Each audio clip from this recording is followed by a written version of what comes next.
नमस्कार दोस्तों, स्वागत है आप सभी का हमारे चैनल पुअर मूवी गोर पे। दोस्तों आज मैं आप लोगों के साथ बात करने वाला हूं अभय सीज़न 1 के बारे में। जी हां दोस्तों, अभय सीज़न 1 जो कि दोस्तों रिलीज हुआ था जी5 पर साल 2019 में और अभी चल रहा है साल 2020। लेकिन आज मैं बात इसलिए कर रहा हूं अभय सीज़न 1 के बारे में क्योंकि अभी तक मैंने इस शो को देखा ही नहीं था। क्योंकि दोस्तों जी5 का जो कॉन्टेंट है मुझको उतना ज़्यादा इंप्रेसिव और इंटरेस्टिंग नहीं लगता।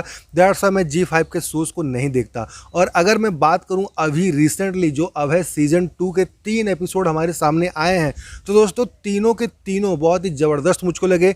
और यहाँ पर जो पैटर्न है कि मतलब हर एपिसोड में एक नए सीरियल किलर की कहानी, ये चीज़ दोस्तों मुझको बहुत ही ज़बरदस्त लगी। और अगर बात हो रही हो सीरियल किलर्स के बारे में, साइको सीरियल किलर्स के बारे में, तो दोस्तों कहानी अपने आप ही बहुत ही इंटरेस्टिंग बन जाती है। तो दोस्तों ये जो शो है यहाँ पर हमको साफ साफ बता दिया गया है कि यहाँ पर जो कहानियाँ हमको दिखाई गई हैं वो सभी की सभी ट्रू इवेंट से इंस्पायर्ड है, मतलब कि सच्ची घटनाओं से प्रेरित हैं। तो दोस्तों यहाँ पर एपिसोड 1 में हमको जो कहानी दिखाई जाती है उसके बारे में दोस्तों आप सभी जानते होंगे कि ये दोस्तों निठारी कांड के बारे में बताया गया है। निठारी जो एक इलाका था वो कितना ज़्यादा फेमस हो गया साल 2005 के बाद से, जब इस खबर के बारे में सबको पता चला कि यहाँ पर दो इंसान नहीं राक्षस छोटे छोटे बच्चों को अपहरण करके उनके साथ बलात्कार करते थे और फिर उनको मार कर खा जाया करते थे। तो दोस्तों इस घटना ने पूरे हिंदुस्तान को दहला कर रख दिया था, चौंका कर रख दिया था। हर कोई यही सोच रहे थे कि एक इंसान कैसे ऐसा कर सकता है। तो दोस्तों पहला वाला जो एपिसोड है वो दोस्तों इंस्पायर्ड है निठारी कांड से, जिसके बारे में आप सभी जानते होंगे। उसके बाद दोस्तों बात करूँ एपिसोड 2 के बारे में, तो यहाँ पर दोस्तों हमको दिखाया जाता है एक लड़के के बारे में जो कि बहुत ही आवारा और निठल्ला किस्म का इंसान होता है, अपने माँ बाप की हत्या कर देता है और उसके बाद ये एक लड़की का अपहरण करके उसकी भी हत्या कर देता है। तो दोस्तों ये जो केस है ये इंस्पायर्ड है भोपाल मर्डर केस से। इस केस के बारे में अगर आप गूगल पर, यूट्यूब पर सर्च करेंगे तो आपको पूरी कहानी देखने और सुनने को मिल जाएगी। और साथ ही साथ मैं बता देना चाहूँगा कि क्राइम पेट्रोल पे 3 एपिसोड बनाए गए हैं इसी केस को फॉलो करते हुए। दोस्तों ये केस बहुत ही भयंकर केस था। इस केस के बारे में जब मुझको पता चला था, जब मैंने न्यूज़पेपर में पढ़ा था, तो दोस्तों मेरे रोंगटे खड़े हो गए थे। मैं सोच नहीं सकता था कि कैसे एक इंसान ऐसा कर सकता है। तो दोस्तों इस केस के बारे में बहुत डिटेलिंग में अगर मैं बात करने लगूंगा तो ये वीडियो काफ़ी लंबा हो जाएगा। दैट्स व्हाई मैं आपको बस हल्का सा बता देना चाहता हूँ कि ये केस था भोपाल का, जहाँ पर भोपाल में रहने वाला एक लड़का कलकत्ता में रहने वाली एक लड़की को फेसबुक के जरिए फ्रेंड बनाता है, उसको इम्प्रेस करता है और धीरे धीरे अपने जाल में फंसाने लगता है। वो उसे अमेरिका में नौकरी देने के बहाना करके अपने पास बुलाता है और जब वो लड़की अपने घर परिवार को छोड़कर ये कहकर कि मैं नौकरी करने जा रही हूँ विदेश में और मेरा ये जो फ्रेंड है ये मेरे साथ रहेगा, इसी ने मेरी नौकरी लगवाई है, वो जब अपना घर छोड़ के जाती है उस लड़के के पास, तो वो लड़का कुछ दिन उसको अपने पास रखता है, फिर उसका मर्डर कर देता है।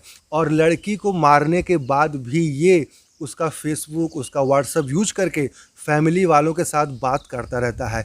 कॉल पे एक बार भी फ़ोन पे बात नहीं करता, हमेशा टेक्स्ट मैसेज और व्हाट्सएप पर और फेसबुक पर बात करता रहता है। तो धीरे धीरे जब कई दिन बीत जाते हैं और परिवार वालों को पता चलता है कि हमारी लड़की क्यों हमसे बात नहीं कर रही है फ़ोन पे, तब जाके परिवार वाले पुलिस के पास जाते हैं, कंप्लेन लिखाते हैं। और धीरे धीरे पुलिस जब इस केस को फॉलो करती है तब पता चलता है कि उनकी लड़की को मरे हुए कई दिन हो चुके हैं और इस लड़के ने उनकी लड़की को मारकर अपने ही घर में सीमेंट उसकी बॉडी पे लगाकर दफना दिया होता है। उसके बाद जब पुलिस इस कातिल तक पहुंचती है, इस कातिल के साथ इन्वेस्टिगेशन की जाती है, पूछताछ की जाती है, तब पता चलता है कि इस लड़के ने आज के कुछ साल पहले अपने माँ बाप को भी अपने पुराने घर में मार दिया था और उनकी बॉडी को वहीं पुराने घर के गार्डन में दफना दिया था और उस घर को इसने किसी और को बेच दिया था। बहुत ही भयंकर चौंका देने वाला ये केस था।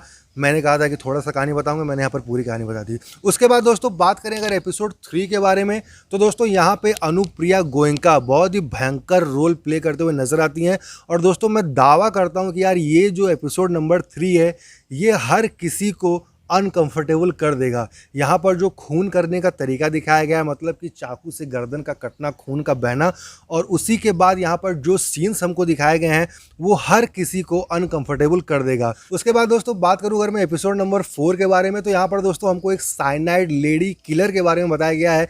एक ऐसी औरत, एक ऐसी महिला जो कि नई नवेली शादीशुदा औरतों को फंसाती थी, उनको लूटने के लिए पूजा पाठ के नाम पे उनको अपने पास एकांत में बुलाती थी और साइनाइड खिलाकर उनकी जान ले लेती थी। उसके बाद दोस्तों एक और सीरियल किलर की कहानी हमको यहाँ पर बताई गई है, जिसके साथ उसके परिवार वाले काफ़ी खराब व्यवहार कर रहे होते हैं और वो सबसे पहले अपने परिवार से बदला लेता है, अपने माता पिता और अपने भाई को बहुत ही बेरहमी के साथ मार देता है। और इस सीरियल किलर का खून करने के बाद एक अलग ही तरीका होता है कि ये जिसका खून करता है, जो विक्टिम होते हैं, उनके सर पर सिगरेट, जलती हुई सिगरेट को बुझाता है। तो दोस्तों इसी तरीके से यहाँ पर हमें 6 सीरियल किलर्स की कहानियाँ 8 एपिसोड्स में बताई गई हैं और उसी के साथ साथ यहाँ पर जो ऑफिसर अभय हैं उनकी जो पर्सनल लाइफ की जो कहानी है, मतलब कि उनके एक बेटे हैं और वो अपने बेटे को लेके काफ़ी इनसिक्योर हैं, और क्यों इनसिक्योर हैं ये भी कहानी हमको बताई गई है। एपिसोड 1 से एपिसोड 8 तक ये कहानी हमको बताई जाती है और इस कहानी का जो एंड हमको दिखाया जाता है वो भी हमें काफ़ी ज़्यादा चौंकाता है और साथ ही साथ पसंद भी आता है। तो दोस्तों कुल मिला जुलाकर ये जो शो है अभय सीज़न 1, ये मुझे लगता है कि G5 पर उपलब्ध एक बहुत ही सही शो है, बहुत ही अच्छा शो है। अदरवाइज G5 के जो कंटेंट है वो मुझको उतने कोई खास अच्छे नहीं लगते। तो दोस्तों मैं आप लोग को ये कह देना चाहता हूँ कि यार आप इस शो को जरूर देखिए। अगर आपको सीरियल किलर्स की कहानियाँ सुनना और देखना पसंद है तब आप इस शो को किसी भी कीमत पर मिस मत कीजिएगा। बस एक ही बात मैं आपको बोल देना चाहूँगा कि यहाँ पर जो मर्डर्स दिखाए गए हैं काफ़ी ब्रूचुअल वे में खून होता हुआ दिखाया गया है, जो हर किसी को शायद पसंद ना आए। कई लोगों को ये चीज़ें अनकंफर्टेबल कर सकती हैं, वो ख़राब लग सकती हैं।